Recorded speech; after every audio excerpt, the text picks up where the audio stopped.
अस्सलाम वालेकुम, welcome to the session. मैं doctor Zaheer Khalid. Goat farming के ऊपर हमारा सेशन चल रहा है जी। गोट फार्मिंग में आपको मैंने बताया था किड्स के मतलब कि जो पहला सूआ आया था पिछले साल मार्च में अपना मार्च 2023 में, तो तब 33 बच्चे आए थे जिनमें से 9-10 बच्चे ज़ाया हो गए थे। तो उसके बाद जो सितंबर 23 में बकरियों ने बच्चे दिए वो 16 बच्चे आए, माशाल्लाह से सब के सब अलाइव हैं। अभी फिर से जो 8 बकरियों ने बच्चे दिए, ये 15 बच्चे उनके मौजूद हैं, माशाल्लाह से सारे अलाइव हैं। तो वो कह लें कि जो पहला सूआ था उसमें थोड़ी सी मिसमैनेजमेंट हुई। मिसमैनेजमेंट कैसे हुई? डायरिया आया, बच्चे काफ़ी एक्सपायर हुए।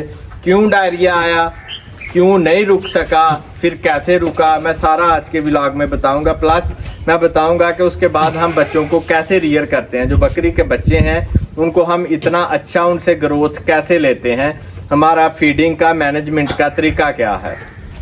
तो पहली चीज़ जी कि मैं आपको मैनेजमेंट के मतलब बताऊंगा कि अभी हम बच्चों को पालते कैसे हैं। या 15 बच्चे देख रहे हैं जी, ये अपनी माओ के साथ ही रहते हैं, बकरियों के साथ रहते हैं 24 घंटे।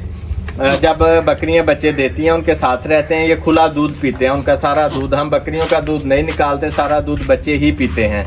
तो उसके बाद जब ये 15 से 20 दिन के हो जाते हैं तो हम क्या करते हैं, माँ को सेपरेट कर देते हैं, बच्चों को अलहदा कर देते हैं, बच्चे इस पोर्शन में आ जाते हैं। यहाँ हम बच्चों को शुरू में 3 घंटे के लिए रोकते हैं। जैसे कि आज फर्स्ट डे है, आज हमने बच्चों को उनकी माँओं से अलग कर दिया है।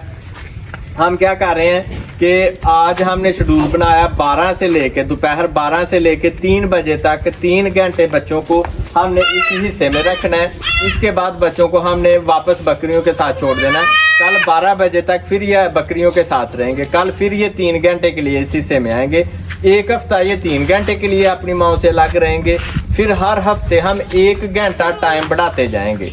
दूसरा जब वीक शुरू होगा तो ये 4 घंटे के लिए अपनी माँ से अलग रहेंगे, फिर 5 घंटे के लिए, उससे अगले वीक 6 घंटे के लिए। इस तरह हम आहिस्ता आहिस्ता इनको कन्वर्ट कर देते हैं कि ये अपनी माँ से अलग रहें।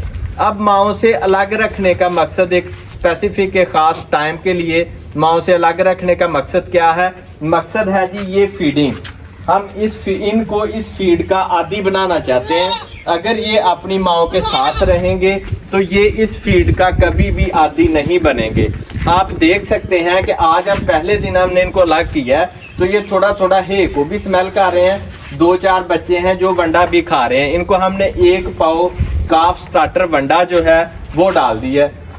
अब जब ये डेली 3 घंटे अलग रहेंगे तो ये हे भी खाना शुरू कर देंगे, ये वंडा भी खाना शुरू कर देंगे। वक्त के साथ साथ हम वंडे की मिकदार को बढ़ाते जाएंगे। फिर क्या होगा कि अगले महीने तक इनको आदत हो जाएगी कि ये वहाँ हम 12 बजे इधर लाते हैं ना, ये 10 बजे ही आवाज़ें देना शुरू कर देते हैं कि हमें हमारे पैन में शिफ्ट करो, हमें वंडा दो, हमें हे दो। मतलब ये इतने आदी हो जाएंगे इस खुराक के। आप देख सकते हैं आज पहला दिन है और ये अभी से वंडा भी माशाल्लाह से खाना शुरू कर दिया और हे भी खाना शुरू कर दिया।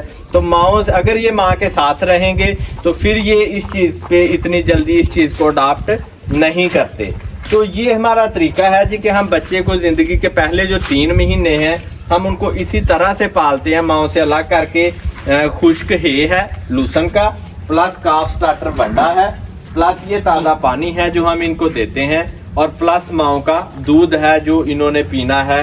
जिस टाइम ये इधर रहेंगे ये फीड खाएंगे, बाकी ये माओ का दूध पिएंगे। और इनकी ग्रोथ आप जैसे कि पिछले बच्चों की ग्रोथ देख चुके हैं मेरे लास्ट व्लॉग में कि वो 5 महीने के बच्चे हैं और माशाल्लाह से वो बिल्कुल हेल्दी नज़र आ रहे हैं कि जैसे कोई 8 महीने 10 महीने के बकरी के बच्चे होते हैं। तो ये हमारा तरीका है इनकी फीडिंग का, इनकी मैनेजमेंट का। इस तरह से हम इन बच्चों को बचाते हैं, पालते हैं इन बच्चों को और बीमारियों से बचाते हैं।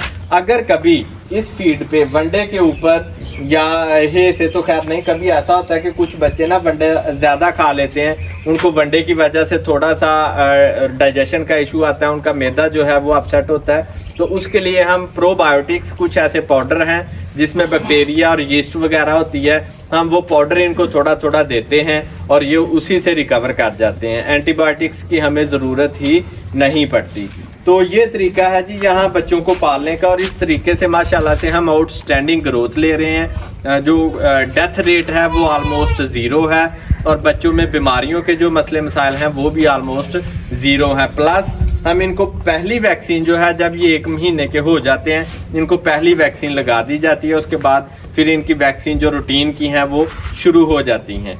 तो ये तरीका है जी बच्चों को पालने का। इसके साथ मुझे इजाज़त दें। अल्लाह हाफिज़।